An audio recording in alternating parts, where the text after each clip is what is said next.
En Colombia tenemos que hacer una reforma para precisar el alcance del fuero militar, pero no le falta razón a el señor Vivanco y a Human Rights Watch cuando dice que el texto presentado por el gobierno tiene unas inconsistencias que, en primer lugar, y lo dijimos los liberales que no votamos ese texto en la primera vuelta, nosotros no creemos que ese texto tenga éxito en una revisión constitucional. ¿Y por qué? Voy a tratar de ser lo más didáctico.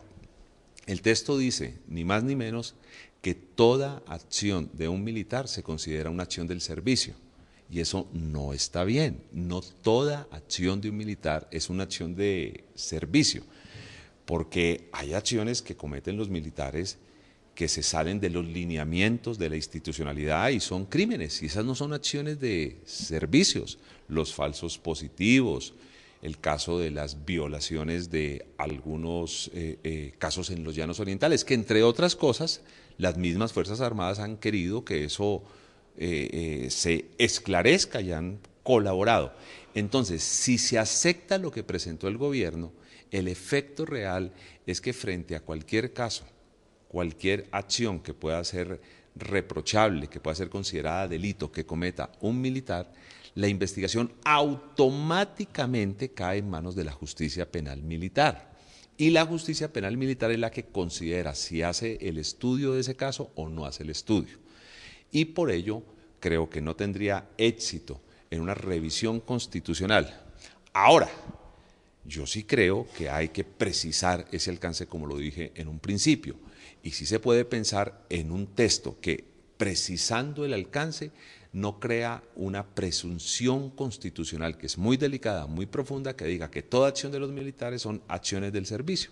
No, porque es que hay quien entraría a definir qué acción militar qué delito termina siendo acción militar o simplemente una operación, un desenlace del servicio. El primero que revisa el caso, y el primero que revisa el caso es la justicia penal militar.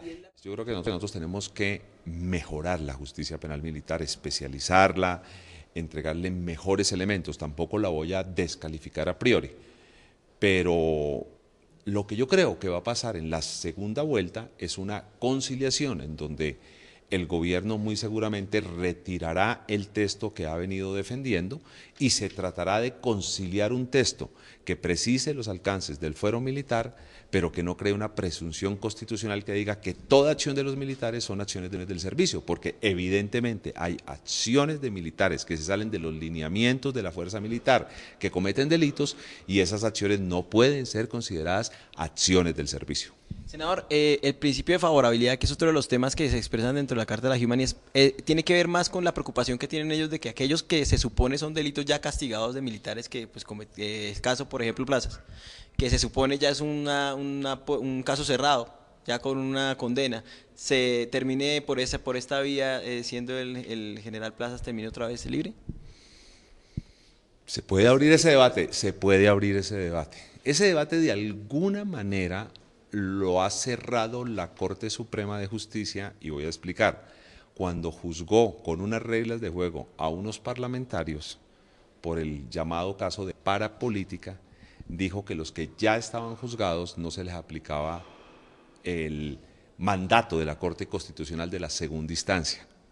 O sea, de alguna manera ya hay un antecedente, pero de todas maneras, en derecho todo está sujeto a interpretación y es un argumento que vale la pena evaluarlo. Senador, esa reforma de la justicia que se suponía era para ser más eficiente, este país es un país de leyes, pero que la gente en el ambiente de las personas dice que es de poca justicia. Se supone que esta reforma de la justicia lo que quería era eso, ¿no? Que fuera más eficiente, se le diera más celeridad, y se termina dando un vuelco y metiendo este tema de la justicia penal militar ahí. Es interesante que pase esto cuando se está haciendo esta discusión, o hay que entenderlo de manera diferente. Hay que entender por un lado lo que es la justicia ordinaria y pensar en cómo debe ser también una reforma de alguna manera en algún momento de la justicia penal militar. La justicia es una sola. El tema es que el fuero militar nunca se consideró cuando se hizo los iniciales debates sobre lo que quería ser la reforma a la justicia. Este tema apareció cuando ya estábamos debatiéndolo en la comisión primera. Algunas personas creyeron que era el momento de meterlo, el momento de abrir ese debate. A mí no me preocupa, como lo dije en su momento, y no me preocupó que lo hubiesen metido, porque toda reforma constitucional se demora un año. Y mire, aunque se abrió el debate el año pasado, hoy estamos revisando con mucho detenimiento la conveniencia o inconveniencia del tema, la inconveniencia o inconveniencia del texto, y no solo hay un debate nacional, sino un debate en la comunidad internacional. A mí me parece que de esto puede salir bueno.